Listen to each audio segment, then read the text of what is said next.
오늘은 예수님께서 부활하시고 승천하신 다음에 성령님을 보내어 주셔서 오순절에 신약교회가 설립된 날을 기념하는 날입니다. 또한 우리 예수가족교회 설립 27주년을 기념하는 날이기도 합니다. 사실 교회는 예수님께서 이 오순절날 신약교회를 설립하신 이후로 지금 2000년, 약 2000년의 역사를 이어왔습니다. 그리고 그 2000년 가운데 약 140여 년 전에 언더우드와 아펜셀러라고 하는 두 젊은 선교사에 의해서 인천 지물포항을 통해 들어와서 이제 본격적으로 조선반도에 복음을 전하기 시작한 때로 시작하면 한국교회의 역사는 약 한 140년 정도 이어져 왔습니다. 그 140년의 역사 가운데 예수가족교회가 약 27년 전에 설립이 되어서 오늘까지 이어져 왔습니다.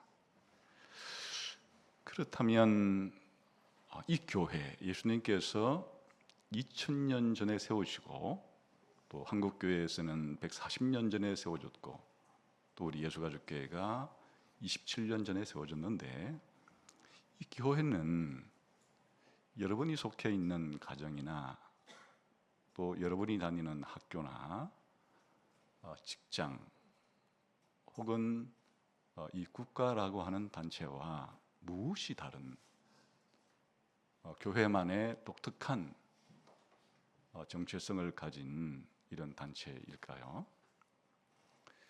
교회는 이 세상 속에 존재하면서 이 세상 한가운데서 무엇을 하는 그런 단체일까요?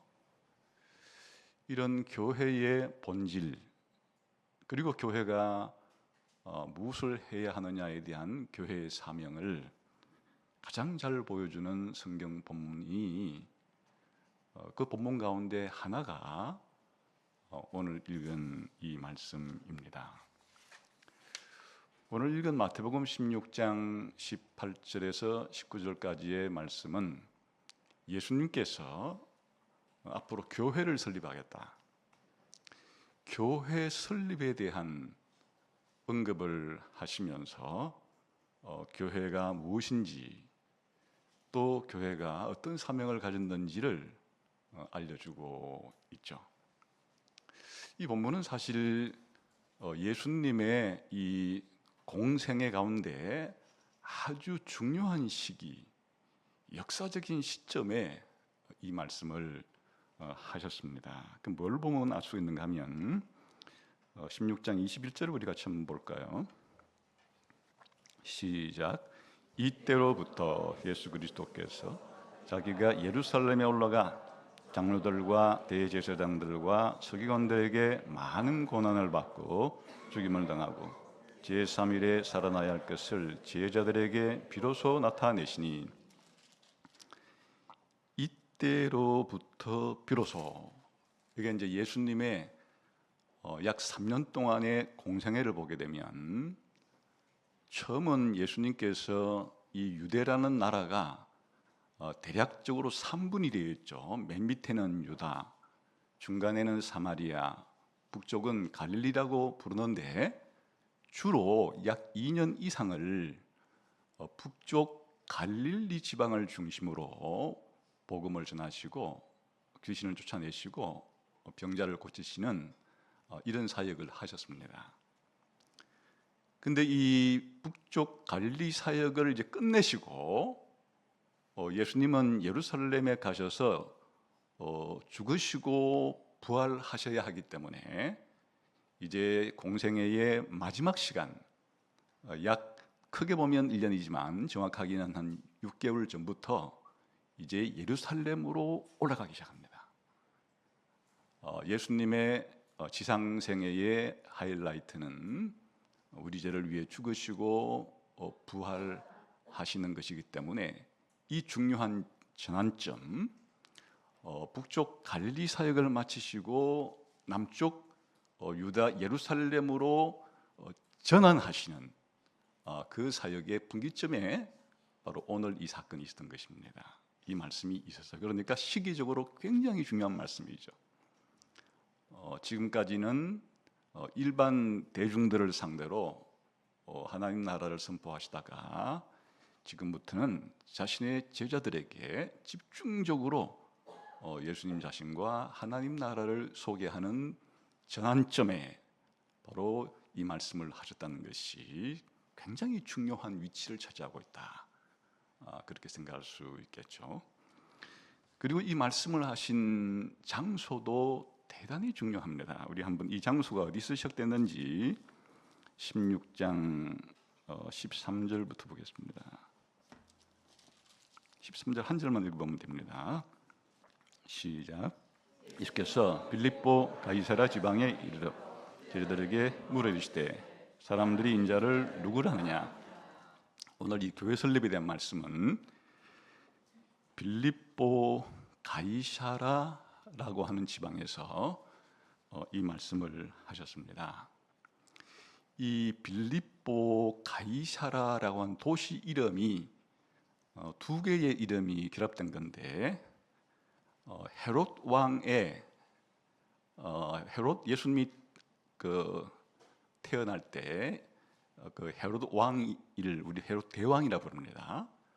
근데 이제 헤롯 대왕이 주전 4년경쯤 죽고 이 헤롯 대왕이 다스리던 영토를 로마는 4등분을 해서 헤롯의 세 남은 아들에게 나누어 줍니다. 그 중에 헤롯 아켈라우스라고 하는 맏아들에게는 2분의 1을 떼줘요. 그게 이제 아까 유다와 사마리아 노른자위 땅을 아켈라오에게 주고 헤롯 안디바라고 하는 아들에게는 북쪽 갈릴리 지방과 또 요단강 동쪽 베레아 지방을 4분의 1을 떼줍니다. 그리고 헤롯 빌립이라고 하는 아들에게는 갈릴리보다도 더 먼 곳에 오른쪽에 오늘날 골란고원 지역이라고 부르는 그 지역을 4분의 1을 떼줍니다. 그래서 이 빌립보 가이사라라고 하는 이 지방은 바로 헤롯 빌립이라고 하는 헤롯 대왕의 아들이 다스리던 지역이에요. 위치는 그러니까 아주 이스라엘 북쪽에 있는 것인데 헬몬산의 남쪽 기슭쯤 있는 그런 도시였는데 바로 이제 자기 아버지가 죽고 물려받은 이 헤롯 빌립이 고 가이사라 빌립보 지방을 더 도시를 확장을 시켜가지고 거기에다가 자기 이름을 붙인 거예요. 그래서 빌립이라는 자기 이름을 붙이고 가이사라는 것은 로마 황제의 이름입니다. 황제를 부르는 이름이에요. 그러니까 기존에 있던 로마 황제의 신전이 있던 지역을 확장을 해가지고 오늘날로 말하면 신도시를 만들면서 여기를 자기가 다스리는 지역의 행정 수도로 만든 곳입니다. 그러니까 이제 이 도시는 로마식으로 지은 도시예요. 로마식 도시는 일정한 형태를 가지고 있는데 도시의 한가운데 로마 도로가 나 있고 그 로마 도로 주변에는 열주가 중앙 도로에 쫙 서 있고 거기에 체육관도 있고 음악당도 있고 또 목욕탕도 있고 신전들도 들어서 있는 아주 로마를 축소해 놓은 것 같은 그런 도시가 이제 이 빌립보 가이사라라고 하는 그런 도시예요. 두 번째, 이 도시에 가이사가 붙어 있는 이유는 사실 여기에 초대 로마 황제인 아우구스투스에게 바쳐진 황제 숭배를 하는 신전이 있었어요. 한 20m 정도 되는 아주 백색 대리석으로 지어진 크고 웅장한 로마 황제를 예배하는 그런 신전이 있는 그런 도시이기도 했습니다. 그래서 이제 헤롯 빌립이 자기 이름도 붙이고 가이사 이름도 붙여가지고 이 도시 이름을 개명을 했던 것이에요. 세 번째, 이 가이사라 빌립보 지방의 독특한 특징은 이교 신들을 많이 섬기는 곳이었는데, 그 중에 이 자연과 가축의 신, 염소와 양떼들의 이런 목축하는 사람들의 신이 그리스 신 이름으로 판이라는 신인데, 이 판신을 섬기는 신전이 있는 곳이에요.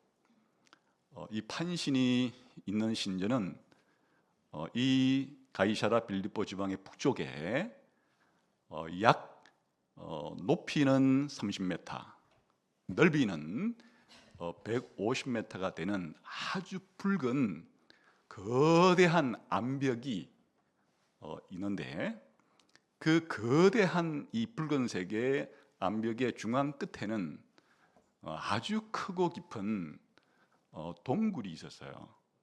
그리고 이 동굴 옆에다가는 이 흙을 바위를 파가지고 거기에 이 판신의 신상도 두고 다른 그리스 신상도 두는, 그러니까 여기가 판신을 섬기는 지역이에요.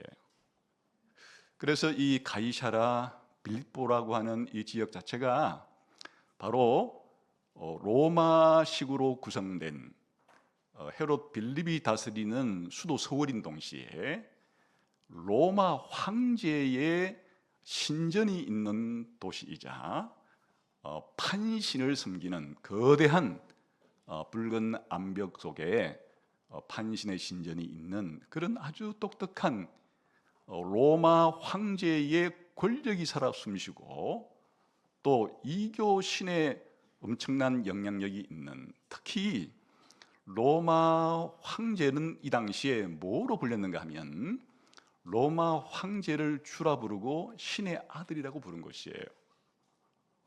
그리고 아까 이 판신을 섬기는 이 바로 이 지역이 30m, 150m의 거대한 암벽으로 되어 있다 그랬죠. 그리고 이 암벽의 중앙 하단에 있는 그 자연 동굴을 그 당시 사람들은 뭐라 부르는가 하니까 음부의 문들이라 이렇게 불렀어요. 이게 쉽게 말해 지옥 들어가는 문이란 뜻이, 죽은 사람이 들어간 통로란 뜻이에요. 왜 그런가 하면 그 동굴이 크고 깊어서 어두우니까 보이지가 않고 거기에서 물이 샘솟는데 거기서 솟아난 물이 요단강의 수원지가 되는 것이에요. 그래 사람들은 그 깊이를 알 수 없는 어둠과 깊은 그 물을 바로 지하 세계와 음부의 세계와 연결된 통로라고 생각하고 그것을 바로 음부의 문이라고 부르면서 제사를 지내서 재물을 거기다가 던져 넣어서 자신들의 제사가 받아들여졌는지 안 받아들여졌는지를 확인하는 그러한 곳이었습니다. 좀 비유를 하자 그러면,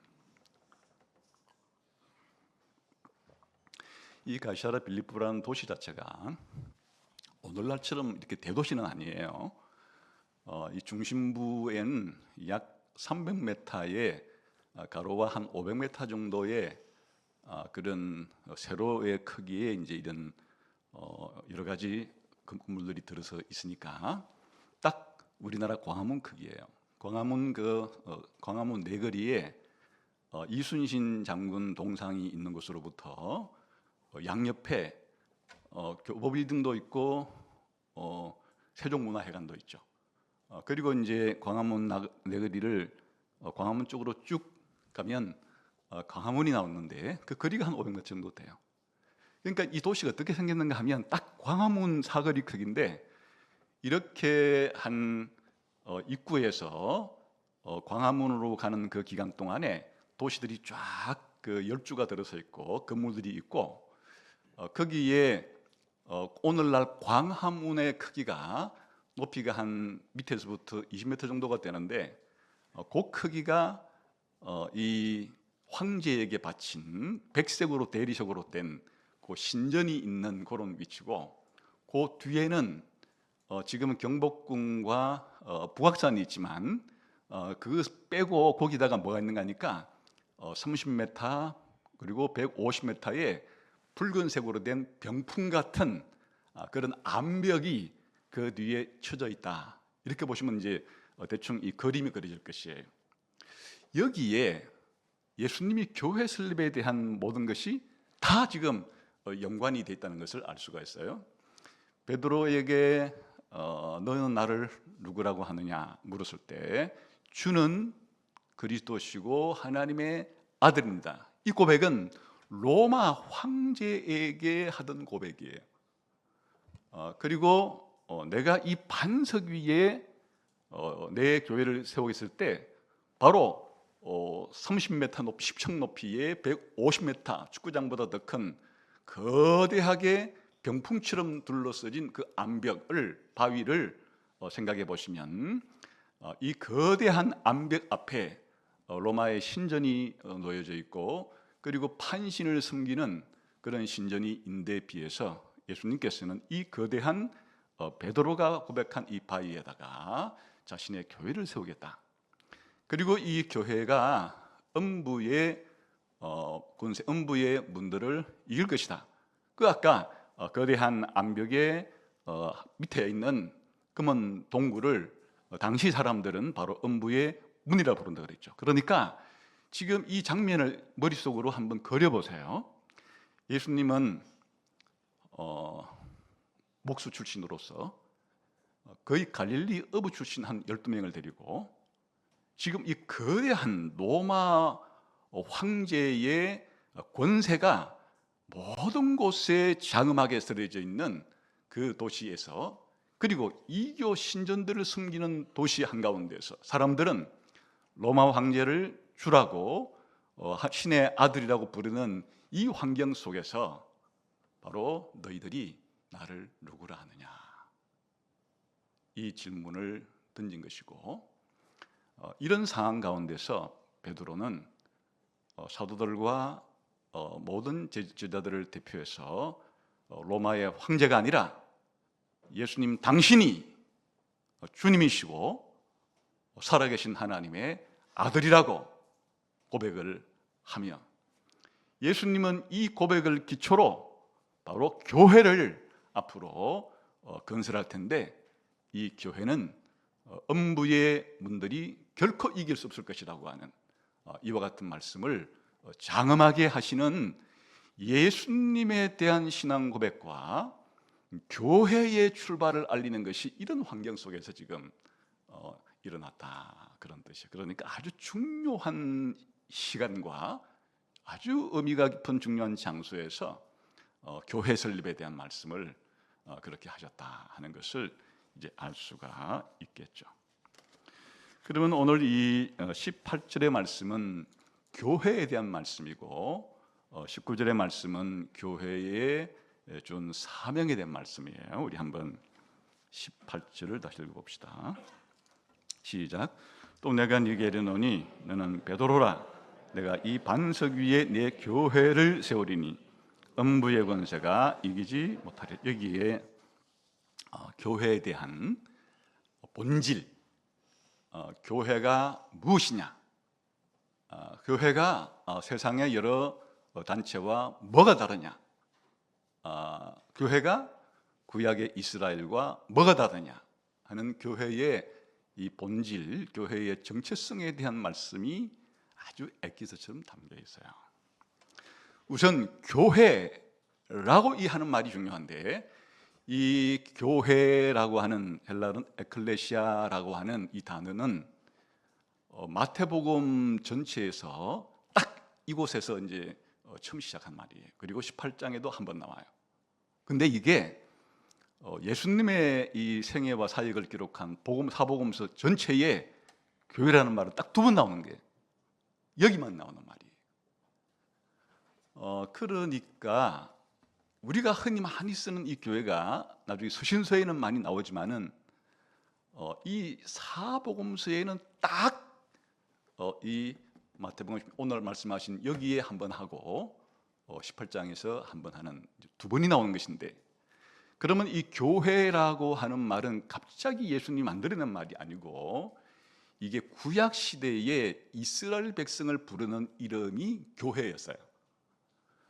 이게 이제 히브리어는 카할이라 그러는데, 카할이라는 것은 하나님이 불러내신 그 회중을 가리키는 것이에요. 그러니까 시내산에 도열해 있는 하나님이 불러서 이집트에서부터 불러내 가지고 하나님 앞에 하나님 백성으로 세워진 그 이스라엘 회중을 카할이라 부르는데, 이 카할이라는 말을 헬라 성경으로 번역할 때 에클레시아로 번역하는 거예요. 그러니까 다시 말하면 교회라는 말의 아주 중요한 의미는 구약 시대의 이스라엘 백성을 부르던 그 이름으로 바로 신약 시대의 교회를 부르고 있다. 이 이야기는 구약 시대의 이집트로부터 구속받아서 시내산에서 하나님과 옛 언약을 맺었던 그 옛 언약의 하나님 백성과 예수님께서 이 세상에 오셔서 이제 새 언약을 통해서 만드신 하나님의 백성인 교회가, 이 두 가지가 다 연속성을 가지고 있다. 따로따로가 아니다. 바로 우리 신약 시대의 교회라는 것은 구약 시대의 교회와 다른 점이 있는데, 구약 시대의 이 교회는 바로 이스라엘 민족이라고 하는 한 민족 가운데서부터 구성된 하나님 백성이지만, 이 신약 시대 교회는 이제 전 세계 모든 민족 가운데서 예수 믿는 사람들을 불러내는 더욱더 보편적인 그러한 하나님의 언약 백성으로서 구약의 이스라엘 백성을 이어받아서 그 모든 약속들을 성취하는 그와 같은 공동체가 바로 교회다. 그러니까 이 교회를 생각할 때 항상 우리들은 이 교회라는 이름 뜻에서부터 저 구약의 이스라엘 백성과 우리 교회라는 것 자체가 이 둘이 아니고 다 하나님의 이 구속의 역사 가운데서 시기별로 먼저는 구약의 이스라엘 백성부터 먼저 한 민족 가운데 하나님 언약 백성을 만드시고, 이제 예수님이 오신 이후부터는 범위를 확대시켜서 전 세계 모든 민족으로부터 이 하나님 백성을 불러내는 이와 같은 하나님의 언약 백성으로서의 특징을 가지는 것이 교회의 본질이다, 그런 뜻이에요. 그뿐 아니라 이 교회의 본질의 아주 중요한 정체성은 바로 그리스도와의 연관성 속에 있어요. 예수님께서 교회를 뭐라 불러요? 내가 세운다. 그러니까 이 교회는 무엇이냐? 예수님께서 세우신 단체라는 거예요. 왜 예수님이 이 교회를 세울 수가 있는가 하면은 바로 이 땅에 성육신을 하시고 아담이 실패한 것들을 다 완수하심으로써 십자가에 죽고 부활하고 승천하고 하나님 보좌 우편에 올라가셔서 성령을 보내심으로 만드신 단체가 바로 교회라는 거예요. 그러니까 이제 미래형이에요. 내가 너희를 지금 당장 교회를 세운다가 아니에요. 내 교회를 세울 것이니. 미래에 일어날 일인데 언제 교회가 세워지느냐? 오순절날. 바로 오순절날 하나님 보좌 우편에서 성령을 이 땅에 보내어 주심으로 오순절날 바로 이 예수님이 세우신 교회가 실제로 탄생을 하게 되는데, 오늘 이 말씀은 그 교회 탄생에 대한 예고이다. 그런데 교회는 누가 세우느냐? 바로 예수님이 세우셨다. 우리의 구원을 위하여 구속을 다 완성하신 예수님께서 구속을 완성하신 그 결과로, 그 공로로, 그 대가로 세우신 단체가 바로 교회다 하는 것이고, 그렇기 때문에 예수님은 이 교회를 내 교회 이렇게 부르시는 것이에요. 바로 이 교회의 주인, 교회의 소유권은 예수님이 가지고 계신 단체다, 그런 거죠. 우리가 뭐 교회 이름을 루터파 교회, 뭐 칼빈파 교회, 무슨 뭐 장로 교회, 오순절 교회 온갖 이름을 붙이지만 그냥 한마디로 말하면 그리스도의 교회예요. 목사의 교회도 아니고 장로와 안수집사, 뭐 권사의 교회도 아니고 성도들의 교회도 아니고 어느 한 교파나 총회 교회가 아니에요. 예수님이 내 교회다라고 예수님이 주인이 되셔서 소유권을 가지고 있는 그런 단체가 교회의 본질이다 하는 것이에요. 교회는 예수님 거다. 예수님이 주인된 그런 공동체다 하는 게 교회의 본질이라는 것을 말씀해 주시고, 그러면 이 교회의 회원은 누가 되느냐? 바로 너희가 나를 누구로냐 하냐라고 물었을 때 베드로가 다른 사도들을 대표하고 다른 제자들을 대표해서 당신은 주님이시고 그리스도시고 하나님의 아들이라고 하는 이 고백을 하게 됐는데, 예수님이 너는 베드로라, 내가 이 반석 위에 내 교회를 세운다. 그래서 여기 말놀이가 있어요. 베드로라는 말은, 페트로스라는 말은 작은 돌멩이라는 뜻이에요. 그런데 이 반석이라는 말은 페트라라고 하는 말인데 거대한 이런 안반이라는 뜻이에요. 그러니까 지금 예수님께서 어느 유희 말놀이를 하시는데, 베드로야, 네가 방금 나에 대해서 신앙 고백을 했지. 그런데 내가 네 이름은 작은 돌멩인데 내가 거대한 반석 위에다가 내 교회를 세우겠다. 이렇게 하신 말씀이에요. 여기서 로마 가톨릭은 어떻게 해석했는가 하니까 베드로 자연 개인으로 이걸 해석하는 거예요. 이 반석 위에 교회 세운다 할 때 방금 베드로 보고 너는 베드로라, 이 반석 위에 교회를 세우겠다 했을 때 그럼 베드로 개인에게 한 말인데, 베드로는 그 교황의 제1대 교황이고, 그러니까 2대, 3대, 4대 교황들이 계속 생겨가지고 이 베드로에게 주었던 천국 열쇠권을 이제 교황들에게 계속 물려주게 되어서 바로 로마 교황들이 이 교회의 천국 열쇠 사용권을 가지고 있는 그런 것이다. 이렇게 베드로 개인에게 로마 교황이라고 해석을 한 거예요. 근데 그게 아니죠. 베드로에게 무슨 베드로 위에 교회를 세워요. 사실은 그게 아니라는 것을, 베드로는 그냥 작은 돌멩이 하나예요. 예수님이 세운 교회를 이 돌멩이 하나 위에 세울 수 있겠어요? 거대한 안반, 천년 만년 가도 무너지지 아니할 거대한 안반 위에다가 그렇게 세운다 그랬는데, 그 거대한 안반이 뭐냐? 바로 방금 베드로가 예수님에 대한 공식적인 최초의 신앙 고백을 하잖아요. 예수님을 향해서 예수님 당신은 주님이시고 구약 성경에서 예고되어 있던 메시아시고 그리고 살아계신 하나님의 아들이라고 하는 이 베드로의 신앙 고백 위에 교회를 세웠다 하는 뜻인데, 베드로의 신앙 고백 위에 세웠다는 말이 무슨 말? 이 고백이 단순한 고백이 아니에요. 바로 예수님에 대한 고백이에요. 쉽게 더 풀어 설명하면 바로 베드로가 고백한 그 신앙 고백의 원천이 되시는 예수 그리스도 위에다가 교회를 세운다 그 뜻이에요. 그러니까 이 교회라는 것 자체가 예수님이 세우시는 것이고 예수님 자신을 기초로 해서 그렇게 세워지는 단체다 하는 것을 알 수 있죠. 이 베드로 조금 있으면 이 말을 읽고 난 다음에 예수님이 내가 이제 예루살렘에 가서 장로와 또 대제사장들에게 죽임을 당하고 살아나야 된다 그러니까 절대로 그러서는 안 됩니다. 이렇게 예수님을 마다 떠들면서 예수님이 사탄아 물러가라고 이렇게 말한 게 그 다음에 나오는 말이에요.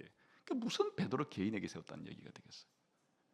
그러니까 베드로 개인이 아니고 베드로가 고백한 예수 그리스도가 하나님의 아들이라는, 그리스도라는, 주라는, 우리 주 예수 그리스도라고 하는 그 신앙의 고백, 바로 예수님이 주님이시고 그리스도시고 하나님의 아들이라고 하는 이 객관적인 사실과 이 사실을 믿음으로 받아들이는 이 사람들을 통해서 교회를 세운다, 그런 뜻이에요. 그러니까 교회는 얼마나 독특한 단체예요. 이렇게 예수님을 그리스도시고 주님이시고 하나님의 아들이라고 믿는 사람들을 회원으로 하면서 그 예수님이 이들의 주인이시고 예수님이 이 사람들의 바로 소유권을 가지고 계시는 그러한 단체가 바로 교회의 본질이다 하는 것을 예수님께서 보여주신 것입니다. 뿐만 아니라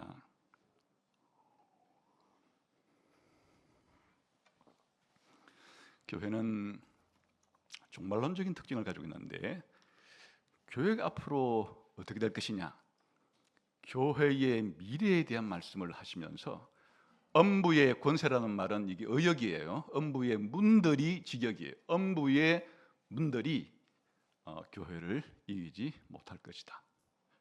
교회의 미래는 어떻게 될 것이냐, 모든 엄부의 문들을 파쇄하고 영원히 승리할 교회의 미래는 엄부의 문들에 빠져서 그렇게 망하지 않고 오히려 교회가 엄부의 문으로 표현된 죽음의 권세, 이 사망의 권세, 지옥의 권세, 사탄의 권세를 무너뜨리고 영원 무궁토록 존재하게 될 그런 특징이 바로 교회다, 그런 뜻이에요. 교회가 무슨 힘이 있어서 엄부의 문들을 이길 수 있겠어요? 고대 사회에서 이 문들이란 성문들이란 방어의 최요충지죠. 근데 엄부의 문들이 교회의 공격을 이길 수 없어요. 왜 그래요? 예수님 때문에.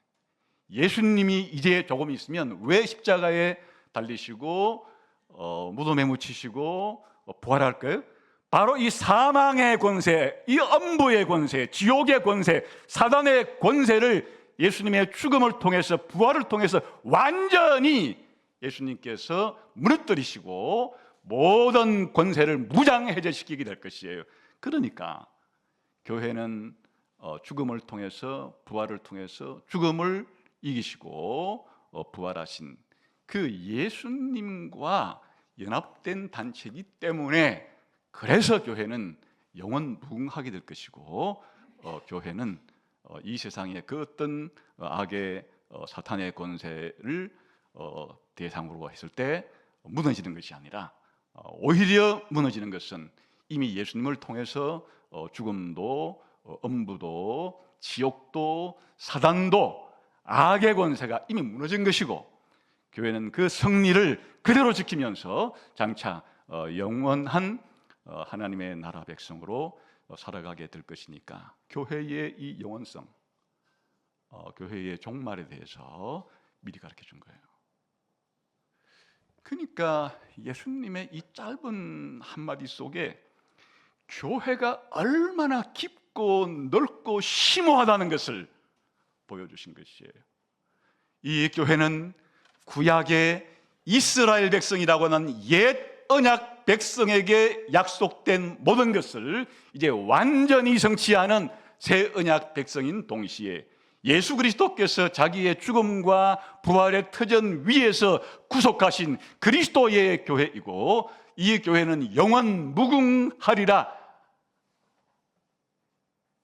이 세상에 이런 단체가 어디 있어요? 어느 집단이, 어느 제도가 이 교회에 비할 바 있는 그런 단체가 있을 것이에요. 교회는 유일무이한 그리스도의 주권하에 그리스도의 소유로 있는 단체다 하는 것을 알 수가 있죠. 그러면 이런 교회가 세상에 있는 동안에 해야 하는 일은 뭔가? 교회는 무슨 일을 하기 위해서 예수님이 앞으로 세우신다는 것인가 하는 게 19절에 나오는 거예요. 우리 한번 19절을 보도록 하겠습니다. 같이 읽읍시다. 시작. 네가 천국 열쇠를 네게 주리니 네가 땅에서 무엇이든지 매면 하늘에서도 맬 것이요 내가 땅에서 무엇이든지 풀면 하늘에서도 풀리려 하시고 여기에 위대한 교회가 해야 할 일, 교회의 사명이 나오는데 예수님께서 천국 열쇠를 교회에게 주신다. 교회는 천국 열쇠를 사용하는 것이 이게 바로 교회에 해야 할 일. 이 세상 가운데서 교회만이 할 수 있는 일, 그리고 교회가 해야 되는 일은 예수님이 주신 천국 열쇠를 사용하는 것이. 이게 무슨 말인가? 이 구절을 늘 읽긴 하지만 천국 열쇠라는 말이 좀 알 듯 모를 듯 그렇죠. 근데 이제 이 천국 열쇠라고 하는 말에 배경이 있어요. 이 말을 어디서 가져온 말인가 하면 이사야 22장 22절에 다윗의 열쇠라는 말이 있는데 거기 보면 이제 어떤 내용이 나오는가 하면 이 다윗 왕과의 셈나라고 하는 사람이 청지기예요. 그러니까 쉽게 말하면 2인자예요. 그래서 이 셈나가 다윗 왕국의 청지기로서 잘못 청지기 노릇을 했어요. 하나님께서 이 셈나를 폐위시키고 그 대신에 엘리아김이라는 사람을 이 다윗 왕국의 다윗의 나라의 새로운 청지기로 임명을 하면서 뭐라고 말씀하시는가 하면 내가 또 다윗의 집의 열쇠를 그의 어깨에 두리니 그가 열면 닫을 자가 없겠고 닫으면 열 자가 없으리라. 그러니까 이제 청지기라는 말이 제2인자라는 뜻이기도 해요. 그러니까 이 엘리야김이라는 사람에게 하나님이 다윗의 열쇠를 줬는데 어깨에 맬 거라. 그래서 이 열쇠를 가지고 다윗 왕국의 다윗 궁궐의 모든 문을 열면 닫을 사람이 없고 닫으면 열 사람이 없다. 이게 이제 예수님 말씀하신 천국 열쇠를 준다는 말의 배경이에요. 그러면 이 다윗의 열쇠를 준다는 얘기가 무엇인가 하니까 이 다윗 궁궐에 있으면서 아침이면 이 다윗 궁궐의 문을 열고 또 저녁이면 다윗 궁궐의 문을 닫고 다윗 궁궐에 있는 모든 보물 창고의 열쇠를 가지고 열어서 그걸 사람들에게 나눠줄 수도 있고 안 나눠줄 수도 있고 사람들을 다윗 앞으로 인도할 수도 있고 인도하지 않을 수도 있는 이런 전권을 맡겼다 하는 표현이 다윗의 집에 열쇠를 맡겼다 하는 말이에요. 근데 왜 열쇠를 어깨에 지는가? 뭐 요즘처럼 기술이 발달되지 않았기 때문에 이 당시는 어깨에 맬 정도로 열쇠가 컸던 것 같아요. 그러니까 이제 큼지막한 가지고 이렇게 여는 거죠. 그래서 이 구절이 사실은 앞으로 오실 메시아에 대한 모형적인 말이에요. 그래서 이 구절을 예수님께서 요한계시록 3장 7절에서는 예수님이 자기 자신에게 적용을 해요. 그래서 빌라델비아 교회에게 예수님께서는 나는 다윗의 열쇠를 가지고 있는 자로서 내가 열면 닫을 자랍이 없고 내가 닫으면 열 자가 없더라. 바로 이사야서 22장 22절에 나오는 바로 그 엘리야김에 대한 구절을 예수님 자신에게 적용을 하는 것이에요. 그러니까 예수님이 바로 천국 하늘나라의 정권을 아버지께로부터 위임받아서 누구를 천국에 보낼 수도 보내지 않을 수도 그리고 천국에 들어온 모든 사람들의 삶을 관장하는 그와 같은 모든 정권을 예수님께서 가지고 계신다는 표현이 다윗의 열쇠, 천국의 열쇠를 가지고 있다는 표현인데 지금 예수님께서 이 열쇠를 누구한테 주시는가 하니까 바로 지상에 있는 교회에게 이 다윗의 열쇠, 천국의 열쇠를 주신다고 하는 배경이에요. 그러니까 어마어마한 그런 막중한 이런 권리와 또 책임을 담고 있는 그런 말이라고 할 수가 있겠죠. 그래서 사실 이 다윗의 열쇠라고 하는 것 자체는 이제 바로 교회가 스스로 가지고 있는 권세가 아니에요. 누가 주신 거예요? 예수님이 가지고 있던 그 권세인데 그 권세를 하늘에 올라가신 예수님께서 땅에 있는 교회에게 예수님이 맡긴, 예수님이 위임한 그런 권세가 바로 천국의 열쇠가 되는 것이에요. 그러면 이제 이 열쇠라고 하는 말에서 우리가 무엇을 힌트를 알 수 있는가 하니까, 열쇠라는 것 자체가 자동차 열쇠 가지고 침 못 열잖아요. 또 침 열쇠 가지고 자동차 못 여는 거잖아요. 원래 열쇠라는 것은 그 자물쇠와 하나 1대1로 만든 게 열쇠예요. 그러니까 이 천국의 열쇠라고 했을 때 이 열쇠는 아무 곳에다가 그냥 문을 여는 그런 열쇠는 아니란 뜻이죠. 천국 문을 여는 열쇠지, 이게 뭐 오늘날의 비유적으로 말하면 정치의 문을 열고 뭐 경제의 문을 열고 뭐 사회 문화의 문을 열고 이런 식으로 적용하는 문제가 아니라는 뜻이에요. 천국의 문을 열고 닫는 데 쓰는 열쇠라 그 뜻이에요.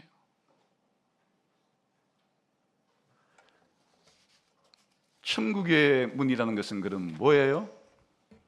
사람들로 하여금 하나님의 통치권 아래에 들어가도록 해주거나 통치권 바깥에 그냥 내버려 두거나, 그렇기 때문에 무슨 일이 발생하는 거예요? 자기 죄가 그대로 있게 하거나 자기 죄를 용서받아서 하나님 앞에 영생을 얻게 하거나, 다시 말하면 죄의 용서를 받고 영생을 얻어서 하나님의 통치 앞으로 영원히 살아가게 되는 그런 것을 바로 천국의 문이라 표현을 했겠죠. 그리고 이 천국의 문이라고 하는 이 표현 속에서 바로 천국의 문이라는 표현은 직접 없지만은 천국의 열쇠라는 말 자체가 바로 천국의 문을 열고 닫는다는 것을 함축하고 있으니까, 쉽게 말하면 천국에 사람들을 들여보낼 수도 있고 들여보내지도 않을 수 있는 막강한 이 세상의 한 사람의 운명을 좌우하는 그런 엄청난 권세가 바로 이 천국의 열쇠인 셈이겠죠. 그런데 그럼 그 다음에 이 천국의 열쇠를 열고 닫는다는 표현을 쓰지 않고 메고 푼다는 말을 써요. 메고 푼다는 것은 끈을 메고 끈을 푼다 이런 것인데, 열쇠 사용하고는 좀 다른 느낌이 들잖아요. 근데 이게 이제 그 당시에 관용어예요. 그 1세기 당시에 유대 랍비들이 율법을 해석해서 이건 해서 안 돼, 이건 해도 돼, 이렇게 랍비들이 율법을 해석해서 이걸 하면 안 돼 하는 금지를 맨다 그러고, 랍비들이 율법을 해석해서 그건 해도 돼 하는 걸 푼다는 이 관용어예요. 그러니까 이 율법의 해석을 통해서 사람들로 하여금 뭐를 해도 되고 안 해도 되는지, 바로 허용과 금지를 메고 푼다, 이렇게 표현하는 것이에요. 그리고 또 하나는 이제 재판을 할 때 이 사람을 정죄, 이 사람은 죄가 있다 이렇게 판단하면 이 사람은 계속 죄에 묶여 있는 것이고, 이제 이 사람의 죄가 용서되었다 이렇게 사면을 하게 되면 이 사람의 죄로부터 석방이 되는 거죠. 이때 메고 푼다는 말을 쓰는 거예요. 왜 이런 말을 쓰느냐? 이 자체가 천국 열쇠를 사용할 때 무슨 일이 벌어지는가를 설명하는 단어가 메고 푼다는, 그건 단순히 열쇠를 열고 푼다고 하게 되면은 그냥 은유적으로 남겠지만, 메고 푼다는 이 말을 관용어로서 쓰게 되면 열쇠를 사용하는 게 무슨 의미인지가 메고 푼다는 말 속에 담겨 있는 거예요. 다시 말하면 천국 열쇠를 사용한다고 하는 것은 하나님의 복음을 바로 전하는 것을 천국 열쇠를 사용하는 것에 해당이 된다, 그렇게 해석할 수 있는 것이에요. 그래서 이 마태복음 16장에서는 천국 열쇠를 줬다는 말이 바로 이 교회가 예수님에 대해서 그리스도시고 주님이시고 하나님의 아들이라는 사실을 전할 때, 이 복음을 전할 때, 이 복음을 듣고 받아들이고 회개하고 믿는 사람들에게는 바로 그 사람들에게 천국문이 열려지고, 이 복음을 전했을 때 이 복음을 믿지 않고 받아들이지 않는 사람은 그대로 천국문 밖에 남겨져 있는 그런 상태를 의미하는 복음 전파를 바로 천국 열쇠 사용에다가 그렇게 비교해서 말씀하신 것이에요. 그러나 이제 마태복음 18장에 가보게 되면 같은 메고 푼다는 얘기가 나오는데 그때는 의미가 다른 의미로 또 확장이 돼요. 18장에 우리 한번 보겠습니다. 18장 15절부터 쭉 보면 이제 죄에 대해서 권징을 하는 얘기가 쭉 나오죠. 18절 보면 시작. 진실로 너희에게 이르노니 무엇이든지 너희가 땅에서 매면 하늘에서도 매일 것이요 무엇이든지 땅에서 풀면 하늘에서도 풀리다. 이건 지금 문맥상 복음을 전해서 복음을 받아들이면 천국에 들어가고 복음을 받아들이지 않으면 천국에 못 들어간다는 말이 아니라 교회 공동체 안에서 죄를 지었을 때 이 죄를 지은 사람을 벌을 주는 징계를 하고 또 회개를 하면 용서를 해주는 것을 메고 푼다. 아까 이 유대 랍비들이 사용하는 이 메고 푼다는 말이 두 가지 의미가 있다 그랬죠. 하나 율법의 해석을 통해서 그 행동을 금하기도 하고 허용한다는 이 의미는 마태복음 16장의 의미로 사용이 된 거고, 또 이 랍비들이 죄 있는 사람을 용서해 주거나 죄 있는 사람을 정죄하는 그 사법적인 의미는 지금 18장에 메고 푼다는 곳에 써 있고 있는 거예요. 그러니까 이 같은 이제 메고 푼다는 열쇠를 사용하는 것이 하나는 복음 전파에, 하나는 바로 이 권징에 사용을 해서 열쇠의 사용이라는 것이 천국 열쇠의 사용이라는 것이 복음 전파와 권징을 시행하는 것이로구나, 이렇게 우리가 알 수가 있어요. 여기서 한 가지 오해를 바로잡을 게 있는데, 아니 교회가 그러면 이렇게 막강한 힘이 있단 말인가? 교회가 어떤 사람에게 당신의 죄가 용서되었어 하면 이제 부랴부랴 하늘에서 그 사람을 용서해주고, 교회가 너는 정죄를 받았어 이렇게 하면 하늘에서도 그렇게 그 사람을 정죄하는가, 이렇게 이제 오해가 되기 쉬운데, 이게 번역이 그냥 정밀하지가 않아서 이런 오해가 생긴 건데요. 이게 미래 완료 수동태라고 하는 문법에 의해서 써진 말인데, 미래니까 미래일이에요. 그 완료라는 말이 무슨 말인가 하면 과거에 일어난 일이 지금까지 영향을 미치는 것이에요. 이걸 이제 정확하게 문법에 끼워 맞추듯이 이렇게 하게 되면, 너희가 땅에서 매면 이미 하늘에서 매여 있을 것이고, 그 뜻이에요. 너희가 땅에서 풀면 이미 하늘에서 풀려 있는 상태일 것이다.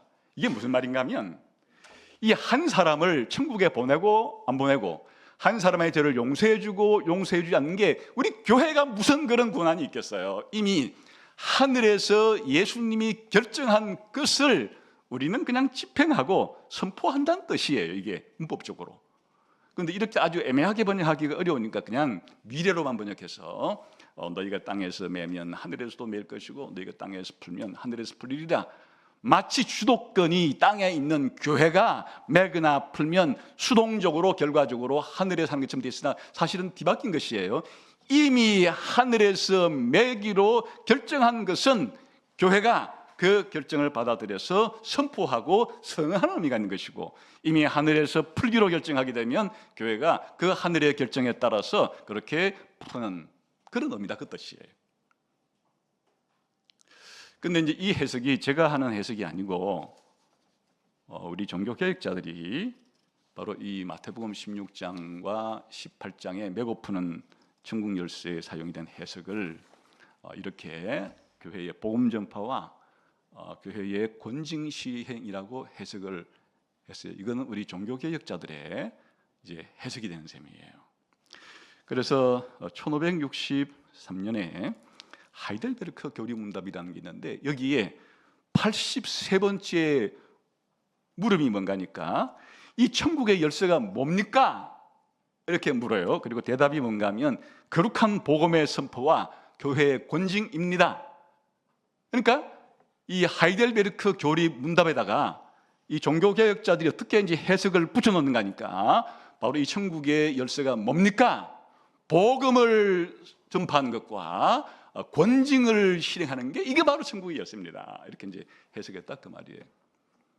그리고 84문에서는 그러면 복음 선포로 천국이 어떻게 열리고 닫힙니까? 해서 답을 달아주고 85문은 이 권징을 통해서 어떻게 천국이 닫히고 열립니까? 이렇게 물어서 좀 상세한 해석을 해주는 거예요. 이게 그냥 하이델베르크 교리 문답 하나의 문답서만 나와 있는 해석이 아니고 이게 공유한 보편적인 해석이다 그 뜻이. 100년 뒤쯤 1647년에 웨스트민스터 신앙고백서 30장에도 이 얘기가 나와요. 교회의 권징에 대한 장인데 30장 2항에 보게 되면 교회의 직원들에게, 교회의 지도자에게 이 천국의 열쇠가 맡겨졌는데 그 열쇠로 회개하지 않는 자에게는 말씀과 권징으로 천국 문을 닫고 회개한 자에게는 복음의 사역과 권징의 해벌로 천국 문을 열어줄 권세가 주어진다. 마찬가지로 이 우리 개혁파 신학에서 이 마태복음 16장에 메고푸는 것과 마태복음 18장에 메고푸는 천국의 열쇠를 사용하는 것을 이렇게 바로 교회의 복음 전파와 교회가 권징을 시행하는 권세로 이렇게 해석하고 지금까지 우리는 이 해석을 받아들이고 있는 것이에요. 쉽게 말하면 천국의 열쇠라는 게 뭐냐? 하나님께서 교회에게 복음을 전파할 권세와 그리고 교회가 하여금 권징을 시행할 권세를 주었는데 이 복음 전파와 교회의 권징을 통해서 천국 문을 닫아주기도 하고 열어주기도 하고 천국에 들어온 사람들에게는 다시 교회 바깥으로 출교할 권한을 얻기도 하고 회개하면 다시 교회 안으로 받아주고 하는 이와 같은 것이 천국의 열쇠를 사용하는 것이다. 이렇게 해석을 한 것입니다. 그래서 이런 의미로 이 교회에 주어질 천국의 열쇠가 최초에 그럼 언제 사용되었느냐? 바로 오순절날이에요. 오순절날 사도 베드로에게 이 천국의 열쇠 사용권이 주어져서 유대인들을 대상으로 복음을 전파함으로 예수 그리스도의 주 되심과 하나님의 아들 되심과 그리스도 되심을 선포할 때 그 말을 받은 사람들은 그날에 천국 문에 활짝 열려서 천국으로 들어오게 됐는데 3,000명이 그날 들어왔다. 첫 번째 천국 열쇠 사용이에요. 그리고 사도행전 8장에 가게 되면 사마리아 사람들에게도 이 천국 열쇠를 사용해주고 10장에 가게 되면 고넬료의 가정에 천국 열쇠를 사용함으로써 이방인들이 천국으로 들어올 수 있도록 해주고 사도행전 자체가 바로 지상에 있는 교회가 이 천국 열쇠를 사용함으로써 예루살렘부터 유대 사마리아와 땅끝까지 천국의 문을 개방해가는 역사가 천국 사용의 열쇠 사용의 역사가 사도행전이에요. 여기에 죄를 지은 아나니아와 삽비라 같은 사람들에게 권징을 시행하고 이후에 이와 같은 것도 기록되어 있죠. 그러니까 예수님께서 교회에게 주신 바로 천국의 열쇠라는 것 자체가 바로 복음을 전하고 또 복음을 믿고 받아들인 사람들이 교리를 잘 믿고 윤리적으로 잘 살아야 되는데 잘못된 교리를 믿고 잘못된 윤리적인 행동을 하는 사람들을 징계해서 그렇게 권징을 시행하는 것은 교회 바깥으로 천국 바깥으로 쫓아내는 것이 아니에요. 권징의 목적은 그로 하여금 자기 죄를 깨닫게 해서 회개하게 해서 다시 천국에 머물게 하는 목적으로 사용하는 것이 권징이니까 이게 붙어 있는 것이에요. 복음 전파를 통해서 천국의 첫 문을 열고 닫아주고 복음에 믿고 들어온 사람들에게 교회 생활을 하는 동안에 교리를 잘 믿고 교리에 따라서 윤리적으로 잘 살도록 하기 위한 것이 바로 권징을 한다는 뜻이니까 두 개가 동전의 양면처럼 붙어 있는 것이다 그 뜻이 되겠죠. 이제 이 말씀을 한번 마무리하면서 적용을 해보면 좋을 것 같아요. 자, 교회가 무엇인가, 세상에 있는 단체와 무엇이 다른가가 분명해졌죠. 특히 이제 이것을 시각적으로 이미지를 가지고 설명하게 되면 하나님은 교회가 아닌 단체인 국가에게, 정부에게는 칼을 줬다 그랬어요. 칼을. 그래서 악을 징벌하고 선을 장려하게끔, 그래서 이 땅에 이 공통나라의 질서가 유지될 수 있도록 정부에게 준 것은 칼이고 교회 지도자에게 주신 것은, 그리고 교회에 주신 것은 천국의 열쇠다. 열쇠와 칼의 차이. 이 칼은 이 세상이 유지되는 동안에, 주님이 오실 때까지 이 세상의 질서가 유지되어야 되기 때문에 악은 되도록 이렇게 제어가 되어야 하고, 선은 장려가 되어야 주님 오실 때까지 이 땅의 사회 질서가 유지되므로, 이런 권한, 군대를 가지고, 경찰을 가지고, 법원을 가지고, 판사와 검사를 가지고 그렇게 이 땅의 질서를 유지할 수 있는, 말 안 들으면 재판에서 감옥에 가두고 벌 주고 벌금 주고 심지어 신체적인 사형까지도 가할 수 있는 그것을 칼이라고 부르는 거예요. 그러나 천국의 열쇠는 그런 게 아니죠.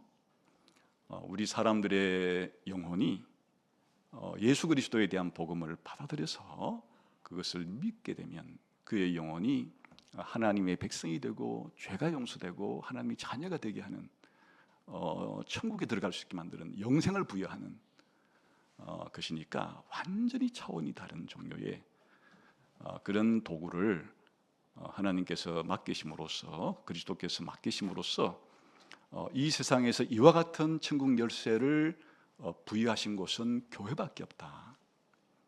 가정도, 학교도, 병원도, 직장도, 국가가 아니다.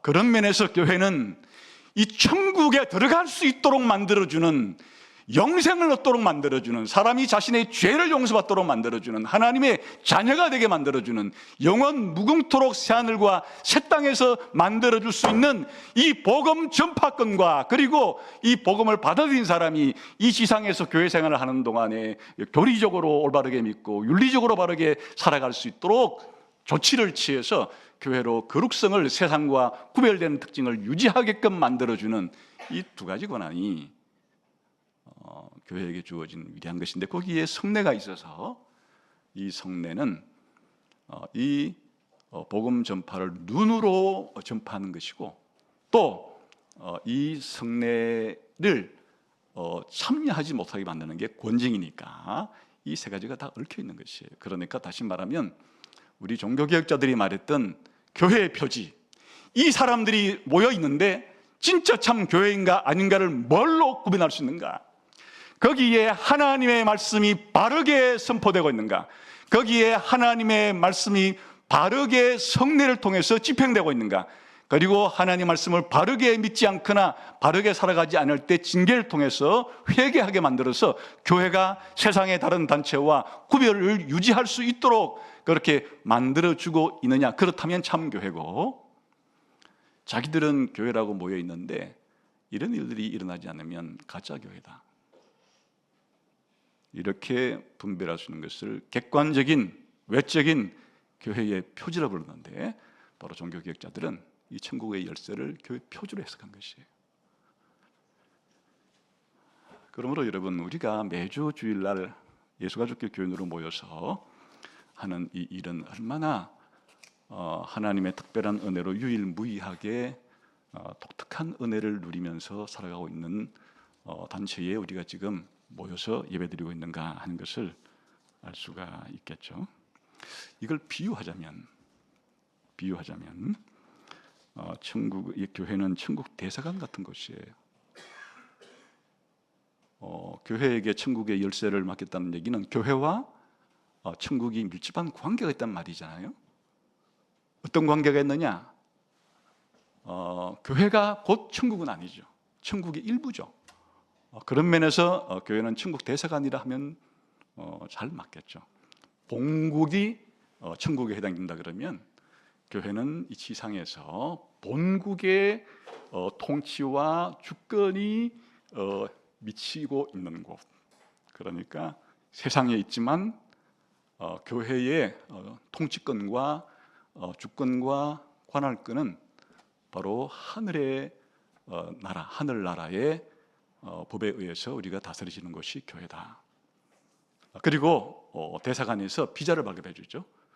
본국으로 들어가고 못 들어가는 비자를 발급해 주듯이, 바로 그런 의미에서 교회는 천국으로 들어가는 문이고 천국으로 들어가는 계단이에요.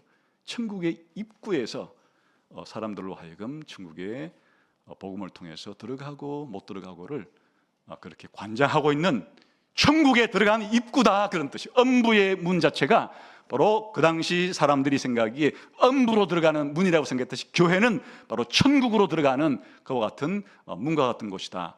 그걸 현대적인 의미로 말하면 천국의 대사관 같은 곳이다, 이렇게 생각해도 좋겠죠. 저는 교회를 천국 식당이라고도 비유해보고 싶어요.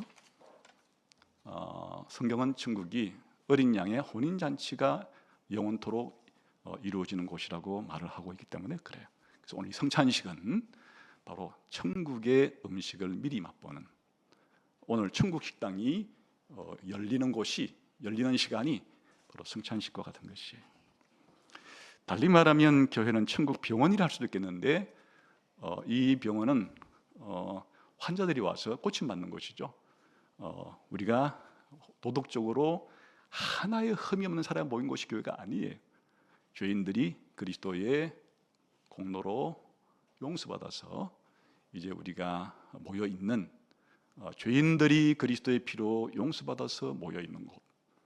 그리고 이 땅에 있는 동안에 여전히 병들 가능성이 많기 때문에 병이 들면 수술도 해주고 이런 것들이 권징이에요.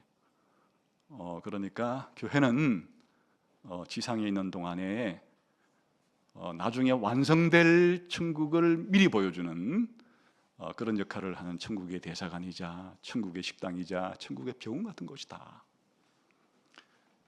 그러므로 그리스도께서 2000년 전에 오순절날 이와 같은 신약교회를 최초로 설립을 하셨고, 또 주님이 섭리 가운데 약 140년 전에는 이 한반도에 이 한민족들에게 이 교회를 설립하도록 해주셨고, 27년 전에는 예수가족교회를 통해서 매주일마다 수요일마다 새벽마다 이 천국의 열쇠가 사용이 되고, 또 여러분들이 살아가는 주변 가정이든 학교든 직장이든 이웃들 가운데서 복음을 전할 때 여러분들이 천국의 열쇠를 사용하는 것이기도 하고, 그리고 이 교회가 이 우리가 믿는 교리와 우리가 믿는 우리가 행동하는 삶이 세상과는 구별되게 잘 유지하기 위해서 권징을 시행함으로써 교회가 잘 세상과 구별되게 거룩하게 보존될 수 있도록 주님이 27년 동안 이 예수가족 가운데 이 천국 열쇠를 사용하게 해주셨던 것이에요. 앞으로 모름지기 주님이 오실 때까지 얼마나 남아있을지는 모르겠으나 주님이 오시는 그날까지 앞으로 또 30년, 50년, 100년 동안에 예수가족교회가 이 신실한 천국 열쇠를 사용하는 것을 잃어버리지 않고 포기하지 않고 매 예배 시간마다, 그리고 여러분의 삶의 현장 가운데서 이 천국 열쇠를 복음을 전함으로 잘 전파하는 교회가 되어지고, 또 우리 교회가 정결하고 거룩하게 잘 유지되기 위해서 여러분이 때로는 잘못된 이단적인 믿음을 가졌을 때는 꾸짖어서 돌이키게 하고, 또 윤리적으로도 심각한 잘못을 했을 때는 꾸짖어서 회개하게 함으로써 이 예수가족교회가 교회다운 교회, 세상과 구별된 하나님의 거룩한 성도들이 모인 곳이로서 유지될 수 있기를 주님의 이름으로 기대하고 또 축원합니다. 기도하겠습니다.